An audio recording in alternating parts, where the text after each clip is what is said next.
Subscribe करें और bell दबाएं ताकि कोई खबर रह न जाए।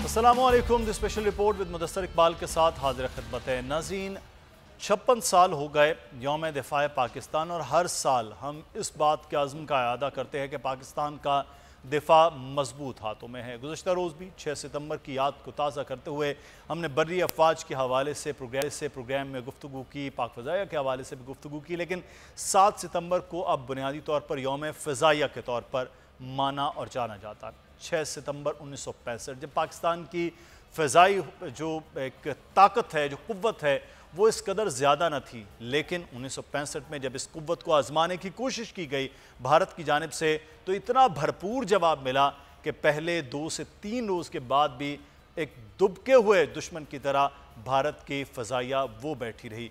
न सिर्फ 1965 बल्कि तब से लेकर आज तक जब जब किसी भी तरह की खिलाफ वर्जी करने की कोशिश की गई, और हाल ही में 2019 जो 27 फरवरी का वाक़या था जिसमें नौमान अली और हसन सिद्दीकी जैसे जांबाजों ने फौरी जो जवाब दिया और उसके बाद अपना एक विंग कमांडर गिरफ्तार भारत ने करवा दिया, तो फिर उससे ज़्यादा क्या हज़ीमत हो सकती है भारतीय फ़ज़ाइया की, भारतीय अफवाज की। आज हम यौम फ़ज़ाइया मना रहे हैं। आज हम बात करेंगे कि किस तरह से 1965 से लेकर आज तक कितनी हमने इस मामले में तरक्की की है, कहाँ हम पहुँचे हैं और कितना मजबूत फ़ज़ाई दिफा आज हमारे पास है।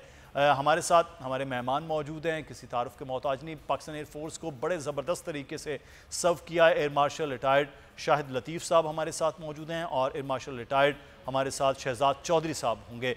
बहुत शुक्रिया आप दोनों। बाबा साहब, आपसे आगाज़ करते हैं। सर, ये अस्करी हालात में अददी बरतरी बड़ी एक अहम चीज़ है, बहुत अहम चीज़ है। जहाँ जो फ़ौज बड़ी होती है वो दूसरी को ज़ेर कर लेती है, लेकिन हम जंग सितंबर 1965 की बात करते हैं तो तकरीबन 600 तैयारे रखने वाला जो भारत है वो पाकिस्तान में तो 130-134 तैयारों के मुकाबले में नहीं आ सका। क्या ऐसा तलिस्म था, क्या ऐसी चीज़ थी पाकिस्तानी फ़ज़ाइया के पास कि इतना भरपूर मुकाबला हुआ और बड़ा दुश्मन जो है वो खौफ में है?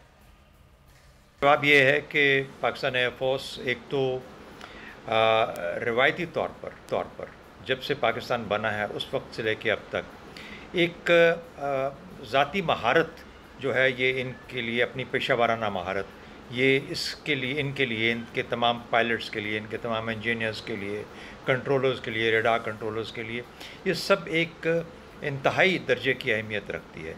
ये हमारे बुनियादों में शामिल है कि जब भी हम कोई काम करते हैं या ये जब अपना मिशन करते हैं या जो सीखते हैं, अपना आर्ट सीखते हैं, अपने जहाज़ को सीखते हैं, तो वो उस लेवल ऑफ कॉम्पिटेंस पे जाना चाहते हैं जहाँ उन जैसा कोई ना हो। मैं आम तौर पे इसकी मिसाल दिया करता हूँ कि कामयाबी के लिए तो एक गोल ही काफ़ी होता है दूसरी दुश्मन के ख़िलाफ़। एक गोल कर लीजिए फुटबॉल की गेम में और वो कोई ना करें तो आप जीत जाएंगे। लेकिन ये खेल ऐसा है पाक फ़ज़ाइया वाला, ये ज़िंदगी और मौत का खेल सही, लेकिन खेल ऐसा है इसमें हम एक गोल पे इक्तफ़ा नहीं करते। हर शख्स की कोशिश होती है कि गोल जब भी हों 10 ही हों। तो ये जो एक एक्सीलेंस का मयार है, ये हमारी ज़ात में शामिल हो चुका होता है जब हम पाकिस्तान एयरफोर्स का हिस्सा बनते हैं, फ़ाइटर कॉम्बैट का, फ़ाइटर फ्लाइंग का या किसी और किस्म की फ्लाइंग का भी। तो पहली बात तो ये होगी। दूसरा, चूँकि हमारी बर्तरी हमेशा, हमारी अददी नंबर्स हमेशा कम रहे और भारत की एयरफोर्स का बर्तरी हमेशा नंबरों के अंदर हमसे ज़्यादा रही, तो हमारी एफ़र्ट और कोशिश हमेशा ये रही कि हम एक से ज़्यादा काम ले सकें। यानी हमने कभी सिर्फ एक चीज़ में महारत हासिल नहीं की, हम मुख्तलिफ़ चीज़ों के अंदर महारत रखते हैं पायलट्स के तौर पे और बाकी जो हमारा सपोर्टिंग स्ट्रक्चर है उसके अंदर। दूसरा, सिनर्जी यानी इंटीग्रेशन, रब्त, आपस में जो रब्त होता है, और ये रब्त सिर्फ ज़मीनी रब्त नहीं है। हवा में जब हम ऑपरेट करते हैं तो हम अकेले ऑपरेट नहीं करते, हम टीम्स की शक्ल में ऑपरेट करते हैं। 4 जहाज़, 6 जहाज़, 10 जहाज़, 12 जहाज़, इससे भी ज़्यादा। तो ये तमाम के तमाम ऐसा रब्त आपस में रखते हैं। टेक्नोलॉजी ने इनेबल किया, इनकी ट्रेनिंग ने इनेबल किया, इनके ट्रेनिंग के मयार ने, इनकी महारत ने ये इनेबल किया।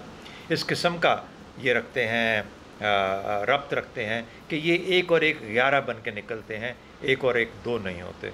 2019 फरवरी में जो भारत के ख़िलाफ़ जो हमें ऑपरेशन छोटा सा हमें करना पड़ा, स्विफ्ट रिटॉर्ट जिसको नाम दिया गया, उसकी बुनियाद ही ये इस किस्म की चीज़ थी। तो ये 3-4 ऐसी चीज़ें हैं जो कि हमें मेरा ख्याल है पाकिस्तान। हम बात कर रहे हैं इस वक्त यौम दिफा के हवाले से कि आज यौम फ़ज़ाइया मनाया जा रहा है। हमारे साथ एयर मार्शल शहजाद चौधरी साहब मौजूद हैं। शहजाद साहब, एक तरफ तो हम ये बात करते हैं कि पाकिस्तान में अददी बरतरी के बावजूद जो है भारत को शिकस्त दी है, लेकिन दूसरी जानिब अगर हम बात करते हैं कि पाकिस्तान के फ़ज़ाइया की एक बड़ी सुनहरी तारीख़ है, बड़े हीरोज़ हैं पाकिस्तान में। अगर हम MM आलम की बात करते हैं, सजाद हैदर की बात करते हैं, यूनुस शहीद साहब की बात करते हैं, फिर सबसे बढ़ के निशान हैदर राशिद मिन्हास की बात की जाती है, और हाल ही के दौर की बात की जाए तो नुमान जो हैं वो उनकी बात करते हैं, सदीकी साहब की बात करते हैं। लेकिन भारत में वो जो हीरोइज़म है फ़ज़ाइया में, वो हमें कहीं नज़र नहीं आ रहा है, बल्कि वो एक हीरो बने वो भी कैदी बनने पर मजबूर हो गए। ये क्या राज है? इस तरह से क्रिटिसाइज़ नहीं करूँगा। अभिनंदन ने गलती की, वो पाकिस्तान एयरफोर्स के मुकाबले में उसने अपने आप को सामने लेके आया, और फिर मेरा ख्याल है कि उस किस्म की तवक्कुआत जो थी इंडियन एयरफोर्स को कि शायद उनकी एयरफोर्स बिल्कुल वॉर रेडी है, ऑपरेशनली प्रिपेयर्ड है, उन्होंने सडनली रियलाइज़ किया कि नहीं, ऐसा काम नहीं है। जो मुकाबले में जो लोग हैं वो उनसे ज़्यादा बरतर हैं। मैं इसमें कोई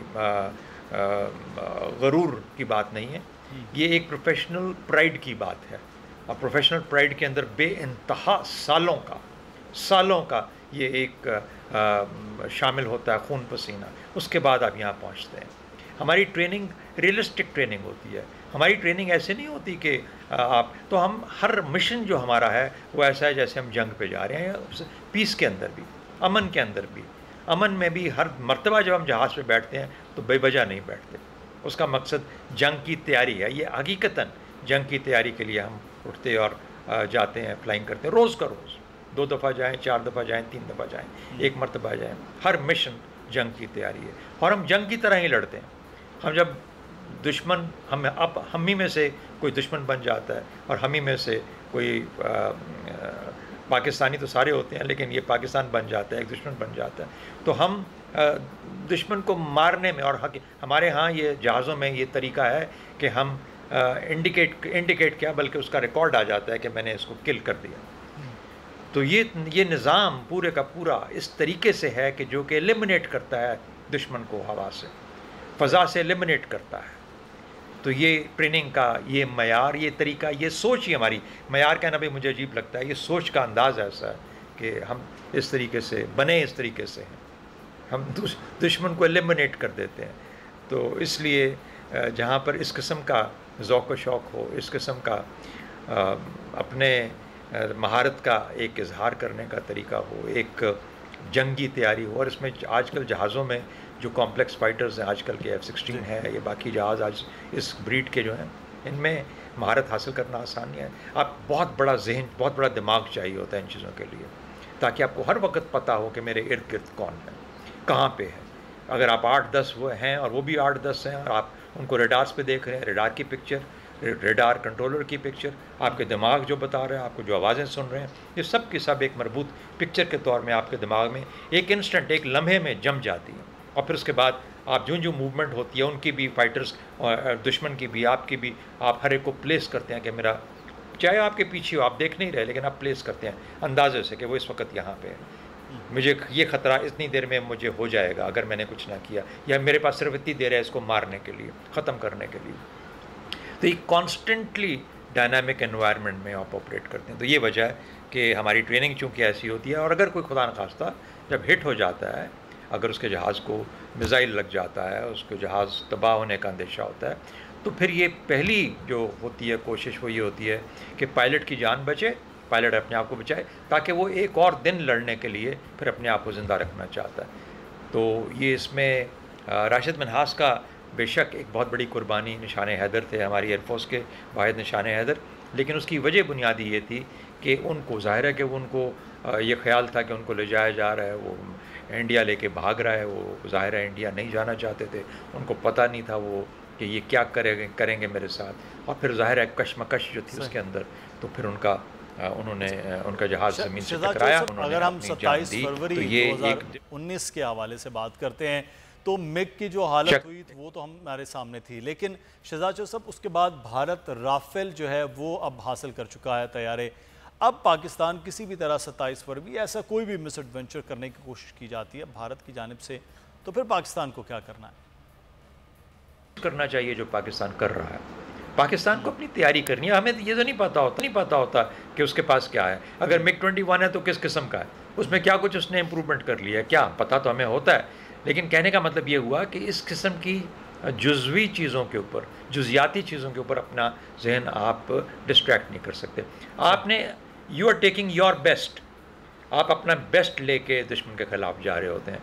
तो आप ये नहीं देखते कि ऑब्वियसली जब आप प्रिपेयर कर रहे हैं, प्लान कर रहे हैं, तो उस वक्त आपने दुश्मन के तमाम जो उसके बेस्ट ऑप्शंस हैं उनको दिमाग में रखा होता है। फिर उसके बाद अपना रिस्पॉन्स आप अपने दिमाग में सोच के जाते हैं। फिर आप जैसा ताश के पत्ते होते हैं, मेरे पास मेरे पत्ते हैं, उसके पास उसके पत्ते हैं, लेकिन मुझे ये पता है कि मेरे पत्ते, मैंने ये गेम खेलूँगा, इस तरीके से खेलूँगा। उसमें टैक्टिक्स भी हैं, उसमें स्ट्रैटेजी भी है, उसके अंदर महारत भी है, उसके जहन के अंदर एक आला मयार भी है। ये तमाम चीज़ें मिल के वो सब कुछ, तो चाहे वो हो या कोई और हो, यानी राफेल है या कोई और है, हमारी जंग ऐसे ही लड़ी जाएगी जिस तरीके से लड़ी जाती है। तो मेरा ख्याल है वी आर वेरी लकी कि हमारा जो कल्चर है, हमारी जो प्रोफेशनलिज्म की एक रिवायत है, हमारा एक एक्सेलेंस की जो रिवायत है, ये चीज़ें हमें हर हाल के अंदर और हर मुश्किल सिचुएशन को फेस करने के लिए उतनी ही अहलियत देती हैं। हमारा वन साइज़ फिट्स ऑल वाला हाल है, हमारा हमारा जो तरीका है वो वन साइज़ फिट्स ऑल। मैं हटकर जो है वो यौम दिफा से हटकर को एक सवाल है, ऑपरेशन ज़रब-ए-असब जब शुरू किया गया शहजाद साहब, तो पाकिस्तान फ़ज़ाइया का बड़ा भरपूर इसमें हाथ था कि बड़ा टारगेटेड किस्म के ऑपरेशन किए गए और कामयाबी भी मिली। फाटा और अफ़गानिस्तान का मोहल्ले वकू जो है वो काफ़ी मिलता जुलता है, लेकिन उसके बावजूद क्या वजह है कि अमरीकी एयरफोर्स को उस तरह से अफ़गानिस्तान में कामयाबी हासिल नहीं हो पाई है? माजी मेरा ख्याल ये है कि अमरीकी एयरफोर्स एक तो उनके पास रिस्ट्रिक्टेड कैपेसिटी होगी यहाँ पे, और मेरा नहीं ख्याल कि वो बेवजह फजूल में किसी और ज़मीन के लिए, किसी और जगह के लिए इस किस्म का। फिर उसके बाद काफ़ी बड़ा एरिया था तालिबान के पास, तो कहाँ उनको तलाश करते फिरते, और फिर शायद कमिटमेंट भी नहीं थी इतनी ज़्यादा। तो जब आप अपने मुल्क के लिए लड़ते हैं तो फिर आप सब कुछ कुर्बान कर देते हैं, हर चीज़। You take your best to the war, you take your best to the game. एक चीज़ मैं आपसे यहाँ पे जानना चाहूँगा, कुछ रोज़ से हम ये देख रहे हैं कि भारतीय मीडिया पर प्रोपेगेंडा जारी है कि पाकिस्तानी फ़ज़ाइया जो है वो पंजशेर में मौजूद है। ये क्या किस किस्म की ये पूरी की पूरी एक प्रोपेगेंडा मुहिम चलाई जा रही है? गलत है, इसमें पाकिस्तान फ़ज़ाइया की ज़रूरत ही नहीं है। हमारी तो अफवाज भी अभी आगे नहीं पहुँची, तो एयरफोर्स की क्या ज़रूरत पड़ेगी। अफवाज ये तो फ़ौज का काम है, और फ़ौज इन कामों में अभी तक उलझी नहीं है लकीली। और तालिबान काफ़ी हैं, पंजशेर छोटा सा, उनकी कितनी फ़ोर्स होगी, 8-10 हज़ार होंगे, कितने होंगे, 70,000 तालिबान है, वो तो खुद मैनेज कर सकते हैं कोई, और ख़त्म हो चुकी है खेल वहाँ पे। तो ये तो खामखा का प्रोपेगेंडा है। पाकिस्तान एयरफोर्स की किसी को ज़रूरत नहीं है, आई डोंट थिंक सो। ये तालिबान खुद ही मैनेज कर लेंगे पंजशेर को। तो एयरफोर्स और F-16s और इस तरह की मेरे ख्याल में एक सरासर लग बात है। पाकिस्तान एयरफोर्स ऐसे काम हो, पाकिस्तान एयरफोर्स पाकिस्तान एयरफोर्स है। बहुत शुक्रिया मार्शल शहजाद चौधरी साहब हमारे साथ मौजूद थे। यौम फ़ज़ाइया के हवाले से बात हो रही थी, आपको शुक्रिया अदा करते हैं। हम यहाँ पर एक ब्रेक लेना है जी, ब्रेक के बाद वापस आएंगे, फिर मज़ीद बात होगी।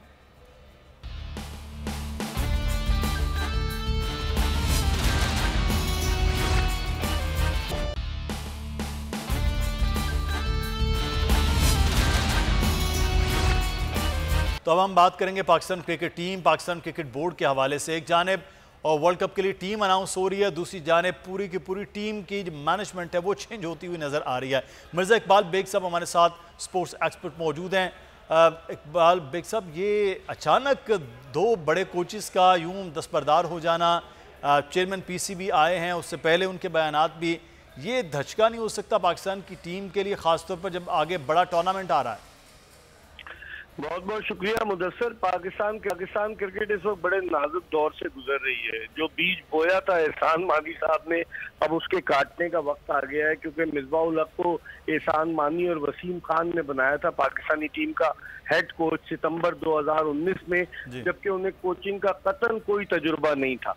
तो अब जब 2 साल का अरसा बीत गया, परफॉर्मेंस इतनी अच्छी नहीं रही, और फिर उन्होंने ये अंदाजा लगा लिया, रमीज राजा जिस तरह से अपनी वीडियोस में कहते रहे माजी में कि मिसबाह डिफेंसिव कोच है, तो अंदाजा लगा लिया था उन्होंने क्या। लेकिन मेरे जराए बताते हैं मुदस्सिर कि कल वसीम खान ने मिसबाह उल हक से मुलाकात की और उन्हें कहा कि उन्हें हम आराम कराना चाहते हैं, जो न्यूजीलैंड के खिलाफ वनडे और T20 सीरीज है, जिस पर उन्होंने कहा कि आखिर क्यों, वो समझ गए कि वर्ल्ड कप से भी पहले कहीं उनकी छुट्टी ना हो जाए। फिर उन्होंने एतराज किया आजम खान के सिलेक्शन पर, मोइन खान के साहबजादे, जिनके बारे में मोहम्मद वसीम ये गुण गा रहे हैं कि उनका स्ट्राइक रेट दुनिया में सबसे ज्यादा है। शाह से ज्यादा शाह के वफादार लोग जो लाखों रुपए माहाना तनख्वाह ले रहे हैं, पाकिस्तान क्रिकेट को तबाही के दहाने पर ले आए मुदस्सिर। और अब मैनेजमेंट ने रिजाइन कर दिया, वकार यूनुस ने भी रिजाइन कर दिया, और फिर टीम के सिलेक्शन पे बातें हो रही हैं। आज बाबर आजम के हवाले से खबर आ रही है कि वो आजम खान की और सुहेब मकसूद की सिलेक्शन पर खुश नहीं है। बहुत सारे मसाइल है, पाकिस्तान क्रिकेट इस वक्त मसाइल में घिरी हुई है। अभी रमीज राजा ने अपने ओहदे में लिया, वो 13 सितंबर को ओहदे का चार्ज लेंगे। अब भी मौका है कि टीम में तब्दीलियां की जा सकती हैं। अब देखना ये, या तो रमीज के खिलाफ साजिश की गई है या रमीज टीम के सिलेक्शन में इन्वॉल्व रहे। बहुत सारी चीजें जो है वो अफवाहें गर्दिश कर रही हैं। अब देखते हैं असल चीज क्या है। अच्छा मिर्ज़ा इकबाल बेग साहब, अभी क्योंकि जिस तरह से चेंजेस आए हैं, पिछले एहसान मानी साहब एक बड़े सीनियर आदमी थे, लेकिन ये भी कहा जा रहा होता था, आप ज़्यादा बेहतर तौर पर अवेयर है, कि वसीम खान ही बोर्ड को ज़्यादा तौर पर चला रहे थे, लेकिन रमीज़ राजा खुद बड़े एक एक्टिव सी शख्सियत है। तो अब बोर्ड के अंदर भी आपको लगेगा कि 2 पैरेलल बोर्ड चलते हुए नजर आएंगे, या वसीम खान वाकई अंडर द चेयरमैन काम करते हुए नजर आएंगे? देखें मुदस्सिर, वसीम खान का कॉन्ट्रैक्ट जो है वो फरवरी में खत्म हो रहा है। पहले उन्होंने खबरें उड़वा दी थी जानबूझकर कि जी उनके मुआहदे में तौसी की जा रही है, लेकिन ऐसी कोई बात नहीं थी। और एक मियान में 2 तलवारें नहीं रह सकती। रमीज राजा के खुद बैनुल अक़वामी सतह पर बड़े ताल्लुकात बोर्ड से, हर कमेंटेटर से, तो वसीम खान को क्यों रखेंगे? मुझे यही लग रहा है, जिस तरह चिराग टिमटिमाता है ना बुझने से पहले, तो मुझे लग रहा है वसीम खान का चिराग भी जो है वो टिमटिमा रहा है। या तो वो खुद छोड़ जाएंगे या फिरार करेंगे। लेकिन मुझे लग रहा है रमीज राजा के साथ न वसीम खान चल सकेंगे, न चीफ सेलेक्टर मोहम्मद वसीम चल सकेंगे। बहुत सारे लोगों का जो है ना वो हिट लिस्ट पर है, बहुत सारे लोगों की नौकरियां खतरे में है, क्योंकि उन्होंने कुछ डिलीवर नहीं किया। तो मेरे ख्याल में अब पाकिस्तान क्रिकेट में रमीज आएंगे। अगर रमीज ने भी उसी तरह से क्रिकेट बोर्ड को चलाया जिस तरह एहसान मानी चला रहे थे, तो फिर रमीज का भी वही हाल होगा जो मानी साहब का हुआ। मुझे लगता है MBA उन्होंने किया हुआ है, पंजाब यूनिवर्सिटी से, समझदार है, डोमेस्टिक क्रिकेट खेले, कमेंट्री करते रहे। मुझे लग रहा है कि रमीज राजा कुछ ना कुछ करेंगे, मुझे तवक्को तो बहुत है उनसे। सही। अच्छा, हमारे एजाज वसीम बाकरी स्पोर्ट्स रिपोर्टर भी हमारे साथ हैं, मिर्ज़ा इकबाल बेग साहब, उनसे भी बात करते हैं। क्या लाहौर में इतनी बड़ी चेंजेस की अभी इकबाल बेग साहब भी बात करते हैं, नाजुक दौर से इस वक्त पाकिस्तान क्रिकेट टीम और पाकिस्तान क्रिकेट बोर्ड गुजर रहा है, जिस किस्म की सिलेक्शन हुई, एजाज और फिर कोचेस का आना जाना, चल क्या रहा है?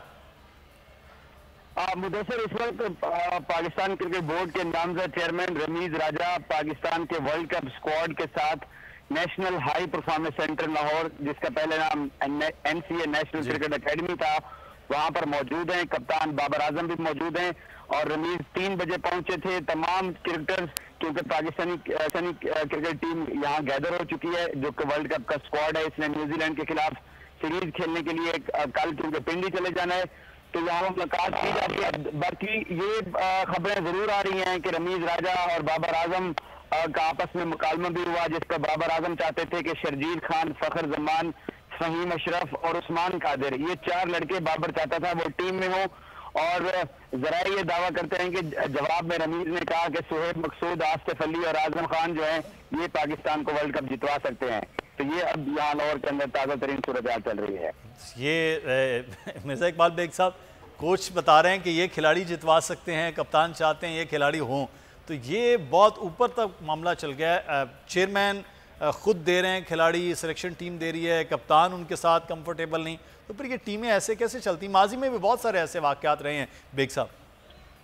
बिल्कुल मुदस्सिर, इस टीम का अल्लाह ही हाफिज है मुदस्सिर। अगर आप हकीकत की निगाह से देखें, जिस तरह की मैं इतने अरसे से तकरीबन 30 बरस हो गए मुझे क्रिकेट कवर करते हुए, लेकिन मैंने इतनी कमजोर टीम इतने मेगा इवेंट के लिए नहीं देखी, सिवाय मोहम्मद रिजवान, बाबर आजम और उसके अलावा मोहम्मद हफीज के और हसन अली और शाहीन आफरीदी के। बकिया 10 खिलाड़ियों पर आप नजर डालें, बेशतर सिफारिशी। अल्लाह का शुक्र है। आप सुनाए। जी बेग साहब कर रहे थे, मैं ये कह रहा हूँ कि हमें अल्लाह का शुक्र नहीं अदा करना चाहिए मुदस्सिर। इस टीम से हमें ज्यादा तवक्कुआत वाबस्ता नहीं करनी चाहिए।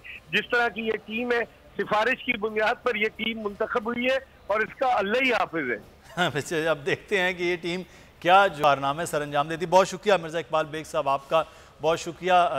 एजाज वसीम बाकरी हमारे साथ मौजूद थे। अब देख रहे हैं कि बोर्ड के और टीम के किस तरह से मामला आगे चलते हैं, और वो भी इतने बड़े मेगा इवेंट के लिए। मुदस्सिर इकबाल को इजाज़त दीजिए प्रोग्राम से। अल्लाह हाफ़िज़।